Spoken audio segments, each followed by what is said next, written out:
Hello guys, nandito naman po ako para magbigay ng insight regarding sa Dito, MM at yung Green at Ma. So, kung mababalikan natin yung video ko last week, yung pang week 24 ko, so gumawa ko ng video para sa Ma, sa Green, no? Kasama dun sa 11 na stock na nabanggit ko. So, ito na nga yung Green at saka yung Ma. So, nagsisimula na.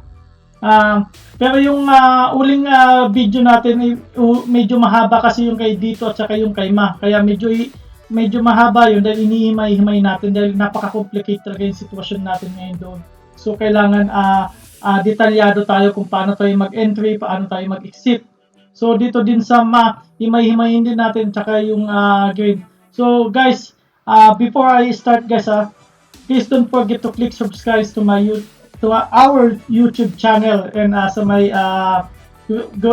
Facebook page natin na Positional Traders PH, then at saka yung Call Financial Traders and Investors. So guys, simulan natin dito kay PSEI. So sa PSEI, so alam naman natin na wala pa tayong vaccine ngayon. So normal lang na makikita natin yung PSEI na sideways. So, bago tayo magsimula dyan kay PSA, papakita ko muna sa inyo yung US na positive tayo. So, possible bukas green tayo, no? So, sinasabi kasi ng karamihan ng mga expert na halos parehas lang yung graph natin sa US kung bakit hinahambing natin. Pero, sinasabi pa rin naman nila is depende pa rin sa simpatya ng tao sa Pilipinas, no? So, hindi halos lahat na laging pwedeng mag-green, pwedeng magpula. So, kuminsan pinagbabatayan kasi ng kadalasan, no? So, depende kasi speculative talaga ang stock market. Kaya, hindi natin alam kung anong pwedeng mangyari. So, guys, simulan natin dito kay PSEI. So, overall, downtrend pa rin si PSEI. So, yung mga bago, please check nyo muna yung lesson 1 to lesson 2 natin, no? Lesson 1, lesson 2 para dun sa trends at saka support and resistance at saka yung candlestick. So, dito guys, kung makikita natin yung PSE downtrend pa rin. So, palitin natin. So, nagkaroon siya ng uptrend momentum pero overall downtrend pa rin. Pero ang tinitingnan ko lang dito kay PSE ay ngayong darating na itong nag-cross na to, yung July 31. So gusto ko lang malaman kung ano mangyayari ba. Pero mas ina-anticipate ko na sideways pa rin hanggat wala pa rin tayong vaccine. So pinaka-resistance niya itong part na to, itong may gap up na to, itong 6747, no? Yan ang pinakamalakas na resistance, no? So maglalaro lang sideways lang din talaga. Tingnan natin yung darating na mga weeks kung ano ba mangyayari kay PSEI. So dito tayo kay simulan natin kay green. Ayun. So dito tayo kay green, no. So ito kung hindi niyo pa napapanood yung video ko kung nakaraan, so please lang paki-check nyo para alam natin, no. So, naka-weak ako dito. Lagay ko kasi, chinecheck ko din kasi yung pinaka-resistance niya, no. So, lagyan natin ng RSI ito. So, overall, overbought pa rin si green. Nasa mataas na siya ng 74 na level siya, no. Pero check lang natin kung ano ba yung pinakamataas na RSI. No, kasi napaka-complicate kasi talaga to eh. Kasi kahit sabihin natin lumagpas siya ng 70, kasi 70 at saka 30 lang din inaano natin overbought, oversold, no. So, may mga kasi sila, may mga history na tulad nito, kung lumagpas siya ng 86, doon pa sa taas, mayroon pa siyang 91, no. So, titingnan natin yung history ng isang stock, lalo yung RSI niya. Ngayon, kung makikita natin, itong green is na-break niya na yung downtrend. Na-break niya na yung downtrend niya, so uptrend na siya. Guys, check nyo lang ulit yung video natin, so lesson 1, lesson 2. So, na-break niya na. kahit mag-wait tayo ng trend line dito sa baba, so kitang-kita naman na, ayan, oh, uptrend guys. No, kitang-kita. So, palitin natin para medyo maganda. Ayan. Ayan. Tapos, ano natin? Compress natin na konti. Ayun. So, ito guys, kung mapapansin natin, si Green is mataas yung trade niya, 200 kahapon, no? So, ayan. So, dito guys, mapapansin nyo din bakit ko nilagay ng number of trades. Yun dito yung trades dito sa, madalas ko itong ginamit itong trades na to. So, para makita natin kung tumataas. So, kung mapapansin nyo guys ito, kaya kailangan kapag nag-a-analyze kayo, check nyo din yung number of trades kasi ano yan gumagawa yan ng history. Kumbaga yun yung mga previous mo na nag-trade dyan ng mga nakalipas, no? So, simula dito nung June 17, tumataas. Kasi importante tingnan mo din yung yung RSI niya, tumataas simula din nung June 17. So, yung volume niya din tumataas. Anong ibig sabihin niyan, guys? Ibig sabihin niyan, yung tao, iniispatan na ng tao yan. Iniispatan na yan. So, ganun tayo mag-ispat. Kaya, yung sinasabi ko dun sa una kong video, kailangan, bago pa lang nila maispatan yan, dapat naiispatan natin, nakakapag-posisyon na tayo. So, di bali maghintay tayo ng 1 linggo o 3 araw dyan, nakapwesto tayo kung sakali man umangat yan.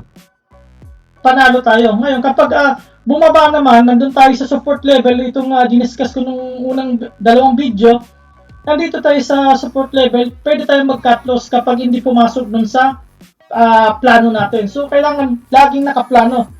So, ang current price ni Green is 1.85. So, basag na basag dito yung, ito, nakauntog lang siya muna dito sa resistance niya. Pero possible to kapag nag-opening to pwedeng 1.9. So, susunod na resistance niya is 2.15. So, okay pa to kasi may history siya ng 95 90. So, pwede pa yung pwede pa yung resistance niya.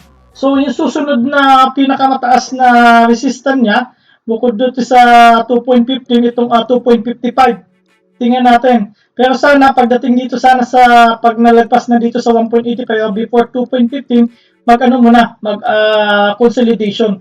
So maganda muna mag-consolidation na kahit pang 1 linggo. So tulad nito guys, tumaas siya simula dito, tapos consolidation. Taas muna consolidation, 3 araw. Bali 4 na araw yan, pang-5 to. Yung pang-5 umakyat. Taas muna, consolidation. Yun ang gusto nating makita sa isang stock, yung nagko-consolidate para hindi agad-agad bumabagsak yung presyo kasi dalawang klase yung consolidation natin guys Isang time, isang price. Kapag yung price bumagsak, yun ang pinakamabilis na consolidation. Mas mabilis din umakyat din yun kasi yung consolidation yun is price, no? Paano naman kapag time, medyo nagko-consolidate siya ng mga ilang weeks, no? So ilang araw to nag-consolidate siya, 1, 2, 3, 4, 5, 6, 7, mga 10, no guys? So at least nakita man lang natin na dito si Green na mag-consolidate tapos tumuloy-tuloy dito. Pero possible to mamaya basag to sa opening, no? So yung mga gustong pumasok, hanggat maaari, hintayin niyo muna mabasag tong 1.85, no? 1.8 yung 1.9 lumagyan. Pero ang lagay natin ng pera dyan is 15 to 25% lang kasi nasa critical level ka Yung paglalagay ng pera dyan is critical level ka, wala ka dito sa 1.6. So ang pinaka the best nung na-mention ko nung nakaraang linggo is dito sa 1.6 na maganda ng pwesto. So sumusunod na dito yung pwesto ng 1.3, no? So kung nandito ka, ayun na makakatulog ka na maayos, no? So kung dito ka na sa 1.9, medyo i-monitor mo siya, baka mamaya biglang bumaba, no? So handa mo yung cut loss mo. So once na lumagpas dito, diyan ka lang maglagay ng mga 15% to 25%. So wag all in. So mga bago, please lang yung mga new grade, wag muna kayo din sa mga swing trade. So aralin nyo muna yung support and resistance, tapos more on position lang muna kayo para iwas sunog. So guys, doon na tayo kay Ma para mabilis-bilis tayo, no? Ayun.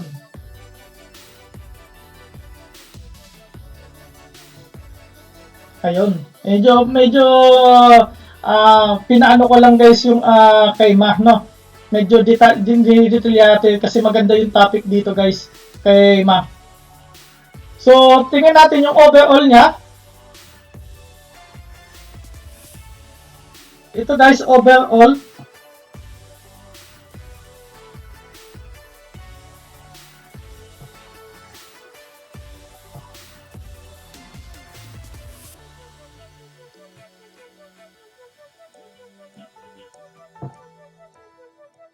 So, 1 year, ano na, ano, ilan to? So, tingnan natin to.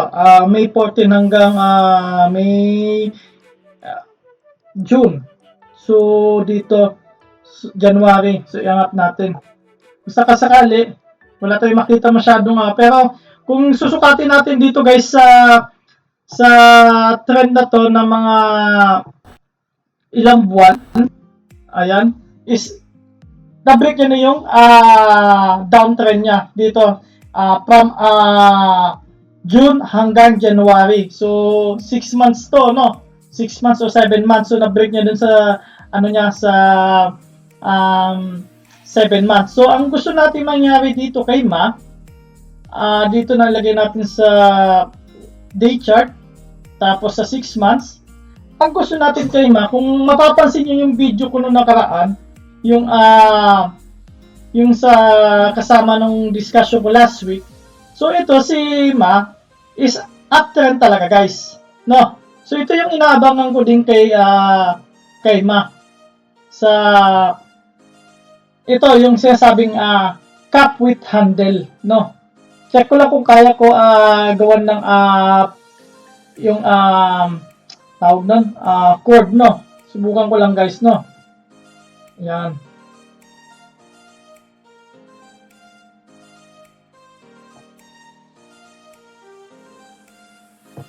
Bukan natin guys, no? Yan.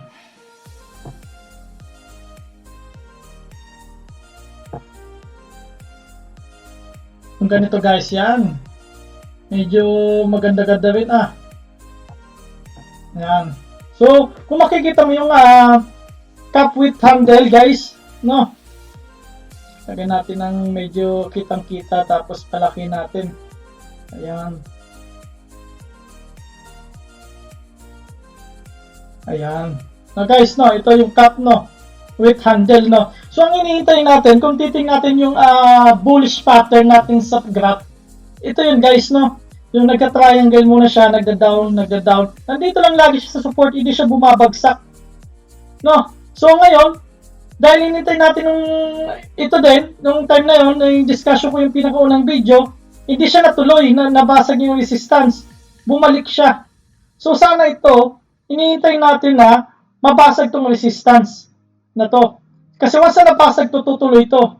Ngayon, kapag nabasag tong resistance na to, magkakaroon tayo ng breakout kasi ito yung pinaka-peak niya. Ito yung pinaka-peak niya, magkakaroon ng breakout dito, tuloy-tuloy. No? Tapos, ang i-check natin dito, lagyan natin ng indicator. Yan, yung RSI niya. So, ang maganda dito, mababa pa yung RSI niya. Kita mo guys, mababa pa, nandito pa lang siya sa around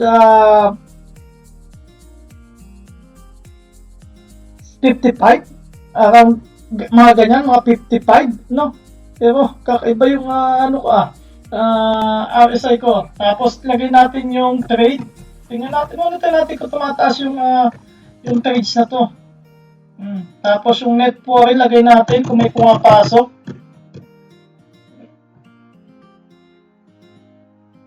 Ayan, wala siya net foreign na pumapasok dito ngayon.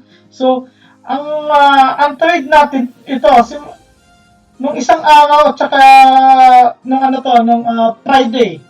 Tapos tumaas kahapon, no?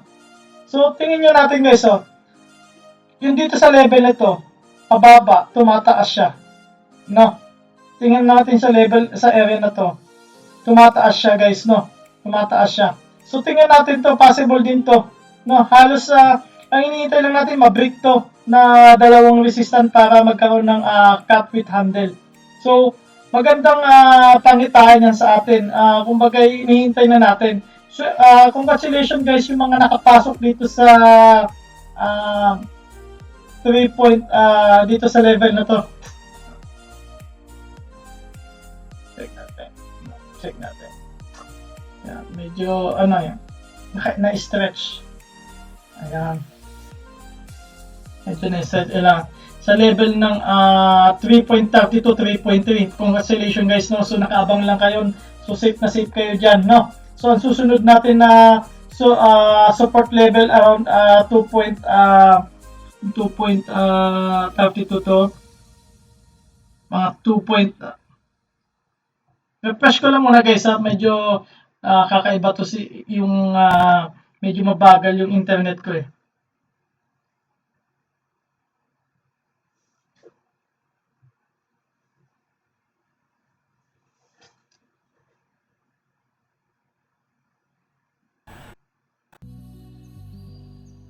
Hanapin natin si Mayo.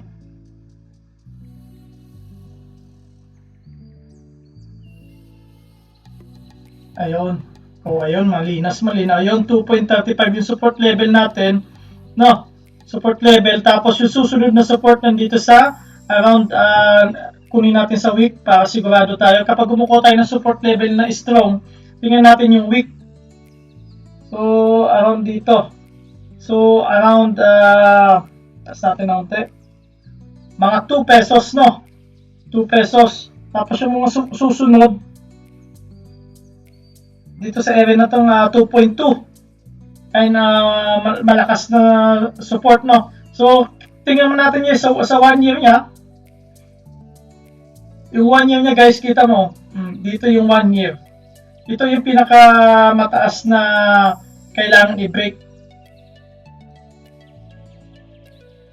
3.30, no? 3.30 yung highest na yan. So ayun na guys, no? So abang-abang lang tayo. So sunod natin is dito. Or MM na muna. Sorry. MM muna tayo. Para huli natin, medyo magandang topic talaga to si si MM. Lagyan natin ng Fibo.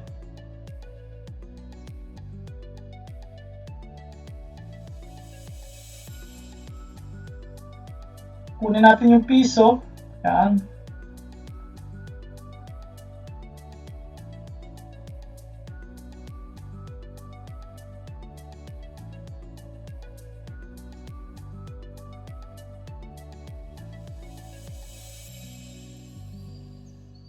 Yan.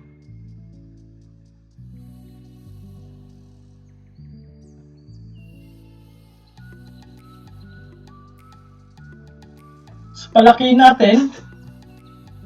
Lagay natin sa 30-minute chart. Lagay natin yung net foreign. Para alam natin kung may pumasok ba.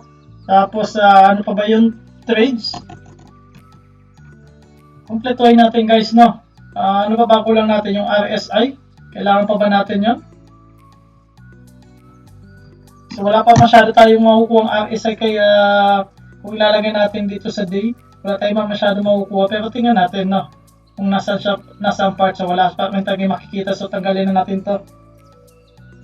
So importante dito yung foreign, no? Yung foreign, may pumasok siyang foreign, no? So ang mapapansin natin dito, dahil may pumasok na foreign, pumusisyon na kasi may nakita na sila yung na support, possible na support. So na-discuss ko rin nung nakaraan din to, yung sa unang video, pangalawang video ko. Yan. So dito guys, mapapansin natin sa trades, bababa, no?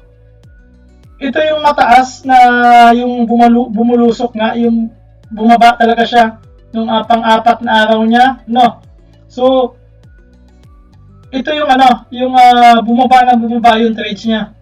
So tingnan natin dito sa, pati yung volume niya guys. Papansin nyo lagi dapat kailangan yung presyo at saka yung volumes halos sabay. Kasi kapag yung price lang ang tumataas at saka yung volume is bumababa, is magkakaroon siya ng divergence, no? So, check nyo lang yung divergence guys sa mga YouTube, sa mga vlogger natin na magagaling na pagdating sa divergence, no? So, tingnan natin dito sa 30-minute chart. Okay. Lagay natin sa 15 minute para mas malinaw. Okay. Mas maganda yata sa 5 minute. Tapos, i-compress natin. Yan. So, ito na naman tayo guys, no? Nandito tayo sa area na to. Palaki natin ng konti. Yan. So, yung topic natin dun sa pangalawang video, ito yung pinaka-critical nga, no? Yung 3.17, no? Yung 3.17 na sinasabi natin is bumaba si yung unang dapat na support, nabasag, yung pangalawang support, nabasag. Ito, umalik siya dun sa support na to. Tapos, yung panglimang araw ba to, June 19 na. June 19 is naman, binasag naman yung 2.7 na hindi naman humalik dito sa 2.34, no? So ngayon, ang mangyayari ngayon talaga kay dito, kung ikaw ay gusto mong sumalo, dito ka dapat pumosisyon. Dito tayo pumosisyon, no? Guys, yung mga yung mga daily trade talaga okay na okay ito. Pero yung mga baguhan natin, mga newbie, hanggat maaari iwasan nyo to, no? Kasi nga baka mamaya magkamali kayo, hindi kayo makapag-exit, no? Ito yung pinakamagandang intayin natin dito sa area na to. Yan. O kaya yung 3.17, mas maganda, medyo safe na itong 3.17 dito. Yan. Yan. Diyan natin aabangan kapag bumaba itong presyo na to. Yung 3.6, no? Abangan natin yung area na yan. Tanggalin ko muna itong net foreign para medyo malaki. Yan. Abangan natin dyan. Dyan ang abang sa 3.17. No? Kasi yun ang pinaka support ngayon. Tapos, ang sumusunod na support itong area na to. Dito sa area na to. Ito yung abang, no? Yan, 2.75. Yan ang mga abang dito. Kapag nabasag itong 3.17, dito na abang sa 2.75. Kasi ito na, dito kasi kung mapapansin nyo, marami na nag-aabang. Kung mapapansin natin guys, malabo kasing bumagsak to si dahil nga yung sumagat ulit dito sa dati. Kasi maraming binomonitor ko, laging mataas ang volume niya. Mataas yung trades. No? Mataas. 14, no? Mataas yan. So, kadalasan na, yung dito nga, nasa 8,000, 9,000 lang. Ito mataas to. Madaming ibig sabihin, maraming gustong pumasok dito na nag-aabang. So, dito ang abang natin. Ngayon, ano ang possible na resistance ni Ito guys, susubukan nyo mo itong basagin itong 3.68 na to. Yan. Yan ang kailangan basagin muna ni Kaso nga lang, ang pinaka ang pinaka worst dito kasi guys, parang medyo hirap basagin yung 3.68. Yung mga naipit dito sa area na to, sa 4.5 pababa, mamaya, kasi minonitor ko to, ito mga around, mga around 10 o 10:30, meron pa rin ako nakita ng mga 3 million na nakaabang, no? Pero hindi ko na rin yung katapusan nito, hindi ko na rin nakita, pero check natin dito kung makikita natin yung dito, tingnan natin. Kung kaya makita.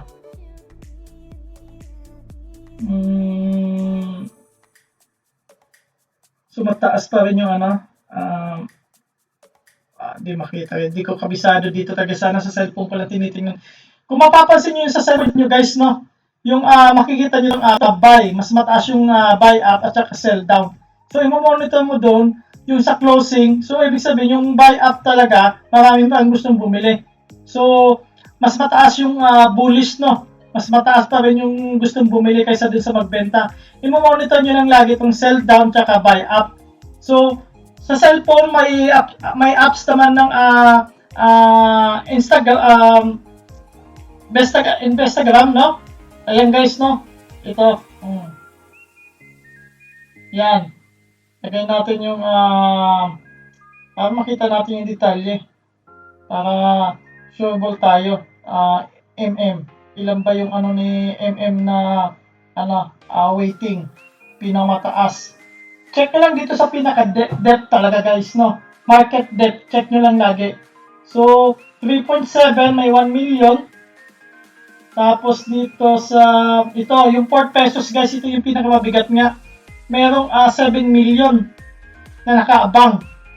Kaya medyo dito, pahirapan to na resistant na itong 3.68 na mabasag yan. Pahirapan yan. Kasi meron pa dito 7 million o 7.5 million. Tapos tingnan natin yung 4.5 yung meron dito. 4.42, 2 million, maliit lang. Oh. So, yung iba nakapagbenta na. No, ito na lang mabigat. Kailangan mabasag itong 4. Yung 4 pesos, kailangan mabasag yung 4 pesos na yan. Sa area na yung kahapon na trades, no? Kailangan mabasag yan. Ngayon, kapag hindi nabasag, dito ka na lang mag-abang. So, up and down, ngayon. Kapag lumagpas dito sa 3.17, 3.18, abang ka dito sa 2.75. Safe na safe ka dyan, no? So, yun lang guys, no? Isipan siya natin sa MM. So, good luck tayo sa MM mamaya, no? So, dito tayo sa dito. Medyo mahaba lang guys talaga, pasensya na, no? So, ganun lang talaga tayo mag-analyze. Kailangan himay-himayin natin, no? So, kailangan tingnan natin yung mga possibility na pag-flat, possibility na pagbaba. So, ngayon si MM talaga, malaro talaga yung mataas, volatility talaga yung mataas, no? So, dito, ito yung tinitingnan ko dito guys. Bigyan, may babata ko sa inyo information guys, no? Ito yung guys na lagay natin yung indicator guys, no? Yung RSI. Tapos yung wala atang nag-point kahapon eh. Yan, tapos ano pa ba yung yung trades? Ilagay natin. Yan. Tapos ilagay natin sa day, no? Medyo mahaba lang talaga tayo guys mag-analyze, no? Kung makapapansin nyo guys, tingnan mo yung trades guys. Simula dito. So dito nga ako nakabili sa area na yan, nasa 2.28. Lagay natin ng guide para makita nyo yung trades. Dapat madalas yung tinitingnan to guys, no? Yan, no? Yung area na yan, no? Palitan ko yung kulay para medyo kita nyo. Parehas yung kulay yan. Puti. No! Tumaas, no? Kung mapapansin nyo dito sa trades guys, habang yung nagko-consolidation, kita mo, kapag nagko-consolidate, abangan nyo lagi yan yung number of trades kung tumataas. So, ganyan ang tinitingnan ko guys. Tapos, tingnan mo yung net foreign. Pumasok dito sa part na to. No? So, may mga lumalabas. Kapag may lumalabas na foreign, tinitingnan ko din yan. Bakit kailangan lumabas nila? Ano mang yung mga issue. Kaya kailangan tingnan mo kung ano mga issue. Tingnan mo, nung lumabas yung foreign, bumaba ng unti. No? Tapos, ang importante dito guys, ito yung papakita ko talaga. May monitor ko tong yung dito na to. Kasi nga sabi ko, kung hindi uupo si dito sa 2.5, ang mangyayari, magkakaroon ng yung volume niya kasi nasa around pa lang to nasa check ko tong volume na to. Itong volume na to is nasa 14 million ata to. Check natin, guys, na. yung volume. 124 guys, 124 million yung volume. Itong 120 pala ito yung tumaas na to. Tapos dito yung volume dito is nasa around ano pa lang to nasa around 116 million. Sabi ko, kapag hindi nabasag ni dito yung 2.5 at yung volume niya, hindi niya tinaasan tong volume na itong volume na to na sinundan niya, itong 43 million, no, 43 million 43.96 million, no. Kung hindi niya mababasag yan, magkakaroon ng divergence. Guys, tumataas yung presyo, pero yung volume mababa. So, kailangan ang rule is mabasag muna yung itong 43 million. Sabi ko, kapag hindi nabasag talaga to, delikado. Magkakaroon ng divergence, babagsak tong dito. So, mabuti nga mo, nabasag ka mo at nilagpasan niya pa yung pinaka-highest. No, yung 120 million. 120 million nga to. 120 million. So, ito lang is 43 million. Nilagpasan niya pa. Kaya sabi ko, sinagad-sagad naman yung pagtaas talaga. Tapos kung mapapansin nyo dito guys, yung RSI niya, may history kasi yung RSI niya. Iniimay-imay lang natin guys, no? Check lang natin yung mga history ni dating ISM. Kung makikita nyo dito guys, palaki ito area na to, yung palaking paanahin ko guys, medyo ano natin yung makita nyo, dilaw na lang tapos palaki natin. Ayan, kita nyo, ayun, sana nakita nyo guys, no? Ayan, kung mapapansin nyo ito guys, ang taas dito, nasa 92. So, iniisip ko na possible mamaya 92. Kung 92 to, possible to mag 90 kasi nandito siya sa area ng 81. Kasi nung kasagsagan nung nasa 88 na to, yung candle na to, pumalo ng 80 po. Mino-monitor ko yung RSI niya. Pumalo ng 80 po. So, siguro, baka umakyat pa ng 90, sana, tapos, makikita natin kung saan siya pwede maglaro, no? Kasi ito, kapag hindi na umakyat tong RSI to, makikita natin yung support level, no? So, doon na tayo sa pinaka-chart natin, guys. Tanggalin natin tong mga indicator na, no? So, tapos na tayo dyan sa mga indicator. So, wag na natin tingnan si MACD. Alam natin si MACD is bukang-buka dahil uptrend nga eh. Okay, guys. Lagay natin sa 1 year. So, para malinaw tayo, sa 2 years nga, okay. So, yung pinaka-strong support niya is nasa 2.45, ang layo na. Tapos yung 2.8, 2.9, ito, 2.8, 2.8 hanggang 2.9. Kapag nabasag yung 3 pesos, diretso yan dyan, pero napakatibay na yan. Kasi sa ngayon, matibay na rin talaga yung 3.2 na yan, dahil nga may history na rin yung 3.2 na yan. Kung mapapansin nyo guys, ito 3.2, ayan no. Matibay-tibay na rin yan dyan sa area na yan.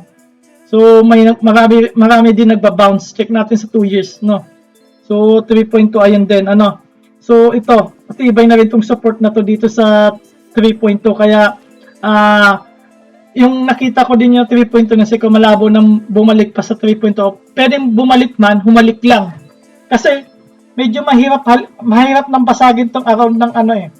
Itong 3.5. Tingnan nyo yung 3.5. Medyo mabigat na yan, basagin din. Pero ang ina-expect ko kay dito, maglaro lang siya sa 3.5. Yan. Maglaro lang siya sa 3.5. Tapos mag-consolidation lang siya. Doon lang siya mag-consolidate. So, maglaro lang siya dito sa 3.5 or 3.4. Tapos, yes, sa worst scenario, umabot ng mga 3.37. Mamaya makikita natin 3.37. Yan. Maglaro lang siya sa area na yan. So, resistance niya ni dito, itong level na to, yung 4 pesos na to guys. Yung 4 pesos yung resistance niya, no? Click natin yung 4 pesos dito. Yan, dyan sa area na yan. Yan. Dyan sa area na yan, 4 pesos na yan. No? Medyo mabigat talaga yan basagin. Kung ibababa naman natin dito, tingnan natin sa weekly kung anong pinakamagandang resistance para nakikita natin. Tingnan natin. Ito, may 4 pesos dito. 4 pesos, tapos itong isa pang dito sa area na itong 4 points. Basta around 4 pesos, simula 4 pesos hanggang 4.1. Yan yung range niyan guys ng support ng resistance, no? Kasi dito magsisimula sa 4.0 sa 4. Mabigat na yung 4. Tapos mabasag pa yung 4.10. Sigurado ang susunod niyan dito na sa around 4.9. 4.9 or 4.7. Diyan maglalaro. Or pwedeng magsubok-subok lang dito. Hindi naman ganun katibay itong area na itong 4.30. Hindi ito matibay na resistance, no? So, para mamaya, magpauntog-untog lang din dyan, tapos mag-break ulit. Depende pa rin sa momentum ng tao sa simpatya. So, speculation. Yun. So, guys, medyo ilapit na natin sa katuhanan. Medyo dito na tayo sa 30-minute chart, no? Ayan, guys. So, nakita na natin yung lagyan natin ng Fibo. So, lagyan natin dito sa area na to. Kasi dito tayo naglagay. Kung ilalagay, tulad ng nilagay natin nakaraan dito, dito natin nilagay. So, titingnan natin yan kung anong possible mangyari kay dito. So, ibig sabihin, nandito yung ginamitan na Fibo retracement. So, itong 3.45, itong 3.45, mabigat-bigat na to sa 3.45, no? Itong support. So, wag natin i-consider yung 3.6 ko kasi possible mabasag yan. So, itong 3.45, medyo mabigat na yan. No? Pero kapag yan nabasag, guys, ito, medyo mas lalo mabigat-bigat lalo to. Habang lumalalim yan, mas mabigat. Lalo na itong 3.18. May basagin na yan. No? So, ilapit natin, guys. Palitin natin. Check muna natin dun sa 15 minute kung anong maganda. Dito sa area na to, 3.37 nga, no? Tapos yung chart naman nito, palitin natin. Dito natin ilagay sa pinakatuktok at saka yung dito sa area na to, yan. Yan. So, ito nga 3.37, mabigat na talaga, mahirap na yung basagan yan, guys. So, halos kung sakali man mag-bounce dito mamaya, 3.35, mabigat ng basagin. Mahirap ng basagin to. No? Lalo-lalo na tong 3.2 na to na dating resistance na support na ngayon. No? Medyo mabigat na talaga tong 3.2. Kung nandiyan ka sa 3.2, makakatulog kaya ng maayos-ayos. Kasi mabigat na. Kapag sakali man bumalik pan si current price niya, tingnan natin yung price kung sakaling bumalik man dito sa area na yan, 3.73, 2.2, 14% mabigat yan, guys. Sasaluin at sasaluin ng mga daily trade yan. Dito pa lang sa 3.37, tingnan natin. Negative 9. Mabigat na yan, negative 9. So, ang tinatansya ko lang dyan, mag-down lang siya ng 5%. 5%, hanapin natin yung 5%, saan siya? 5%. Tumatama dito sa area na to. Sa around 3.55, no? 3.55 hanggang, ayan, dyan. Basta sa 3.5, sa area na yan. 3.5 na lang. So, 6%. Mabigat na yan. May earnings ka na dyan. Kapag, daily trader ka, possible may earning ka dyan. Pero mas magandang salo talaga, guys, dito sa area na to ng ito pinakamagandang salo. Guys, 3.35. Yan ang pinakamagandang salo. Abangan mo. Ngayon, Worst scenario, mag 3.2, safe na yan. Kasi ang laki. Kung pumunta man ng 3 pesos, malayo, mabigat. 19%, mabigat na yan. Marami magsiselling yan. Pero bullish na bullish to si si dito eh. So tingnan natin guys, no. Ngayon kapag umakyat man, tingnan natin yung kapag sakaling umakyat si dito, kung saan aabutin. Tingnan natin yung 30 minutes. Mga possible. Tapos yung 6 months. Ayan.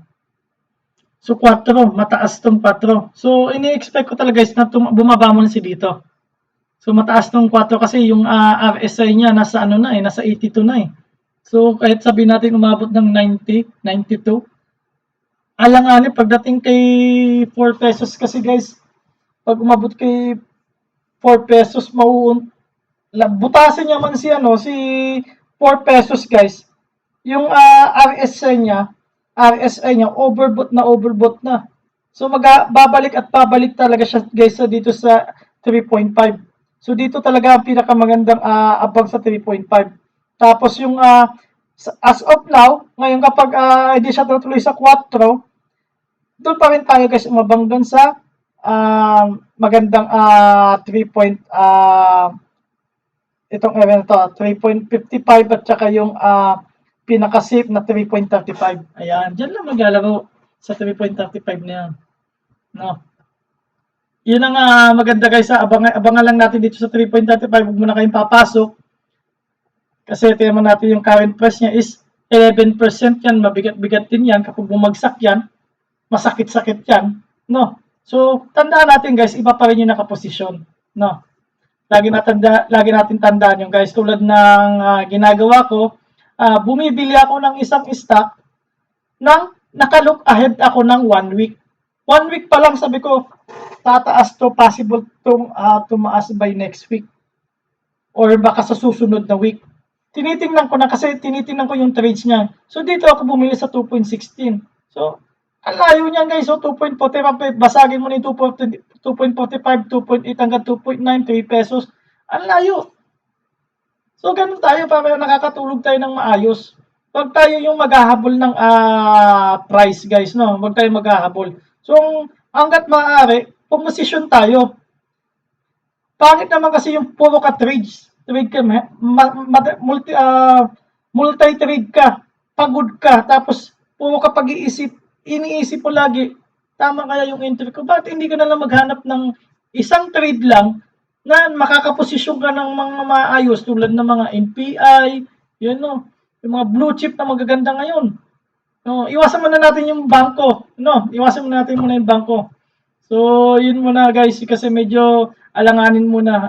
At least medyo palamig-lamigin natin kasi yung mga foreign nga umaalis sa mga bangko, no? Medyo iwasan muna natin tapos yung mga airlines na naka-tie up tulad ng sa MAC, wala pa masyadong full operation yung airlines natin kaya medyo wala pa masyado din kitain din yung si MAC, no? Kasi nga is depende din naman si MAC dun sa mga pasahero kasi ang business nila is more on catering dun sa yung kinakain natin sa aeroplano, yun. So wala pa naman masyadong biyahe. Lalo na ako, gusto ko na nga umuwi din kahit magbakasyon sa Philippines, hindi bakasyon sa Pilipinas dahil wala pa tayong vaccine. So, focus lang muna tayo dun sa mga possible na hindi apektado ng COVID tulad ng mga telco, no, mga Pigol. So, si Jollibee kahit papaano apektado pa rin yan. Bangko, apektado pa rin yan. Kahit papaano, limited pa rin yung pautang ng bangko. So, hanap tayo ng mga magagandang stock na alam natin na hindi tayo maiipit. No, yung construction kahit papaano, may social distancing pa rin kahit open area. So, third telco, kaya mga telco, no, yung mga Pigold, mga groceries, yun mga ganda. No, so, guys, please don't forget to click our Facebook page, our YouTube channel, tapos yung group chat natin. Invite lang kayo ng invite dun sa sa group chat natin. Tapos more on pag-aaral lang tayo ng risk management. Huwag tayo maging gamble o maging gambler dito sa stock market. Kailangan lagi tayong may plan. Yung entry plan natin yung pinaka-importante. Kasi kapag maganda yung entry plan natin, naka-entry tayo ng maganda, makakatulog tayo ng maganda. So, guys, please don't forget to click subscribe, no? So, guys, maraming salamat. God bless and good luck.